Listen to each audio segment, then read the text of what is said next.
ಮಂಗಳೂರಲ್ಲಿರೋ ಸ್ವಾಮಿ ಕೊರಗಜ್ಜನ ಆದಿಸ್ಥಳ ಕುತ್ತಾರಿಗೆ ಹೋಗಬೇಕು ಅಂತ ತುಂಬ ದಿವಸದಿಂದ ಅನ್ಕೊಳ್ತಿದ್ದೆ. ಕೊರಗತನಿಯ ದೈವಕ್ಕೆ 7 ಆದಿಸ್ಥಳಗಳಿದೆ. ದೆಕ್ಕಾಡು, ಸೋಮೇಶ್ವರ, ಬೊಲ್ಯ, ಮಿತ್ತಗೆಲ, ಉಜಿಲ, ತಲ, ದೇರಳಕಟ್ಟೆ. ದೆಕ್ಕಾಡು ಅಲ್ಲಿ ನಿಮಗೆ ಫೋಟೋಸ್ ತೆಗೆಯೋ ಹಾಗಿಲ್ಲ, ರಿಸ್ಟ್ರಿಕ್ಷನ್ಸ್ ಇದೆ. ಹಾಗೇನೆ ದೆಕ್ಕಾಡು ಕೊರಗಜ್ಜನ ಮುಖ್ಯವಾದ ಆದಿಸ್ಥಳ ಅಂತ ಹೇಳ್ತಾರೆ. ಕೊರಗಜ್ಜ ಅಂತ ನಾವು ಏನ್ ಜನಪ್ರಿಯವಾಗಿ ಕರಿತೀವಿ, ಇದು ಕೊರಗ ತನಿಯ. ಅಂದ್ರೆ ಕೊರಗ ಎಂಬುದು ಸಮುದಾಯದ ಹೆಸರು. ಅಜ್ಜ ಅಂತ ಹೇಳೋದು ತುಳು ಭಾಷೆಯಲ್ಲಿ ಸಾಮಾನ್ಯವಾಗಿ ಹಳೆಯ ಪುರುಷರಿಗೆ ಕರೆಯುವಂತ ಪದ ಅಂತ ಹೇಳ್ಬೋದು. ತನ್ನ ಮಧ್ಯ ವಯಸ್ಸಿನಲ್ಲೇ ದೈವತ್ವವನ್ನ ಪಡೆದುಕೊಂಡ್ರು ಕೊರಗಜ್ಜ. ಇನ್ನು ಕೊರಗಜ್ಜ ಬಾರಿ ಸಡಗರನ ಏನು ಕೇಳೋದಿಲ್ಲ.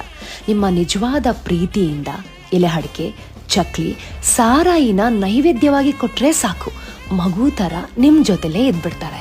ಇನ್ನು ಕೊರಗಜ್ಜ ಬೆಳೆದಿದ್ದೆಲ್ಲ ಸಾರಾಯಿ ವ್ಯಾಪಾರ ಮಾಡುವಂತಹ ಮೈರಕನ ಕುಟುಂಬದಲ್ಲಿ.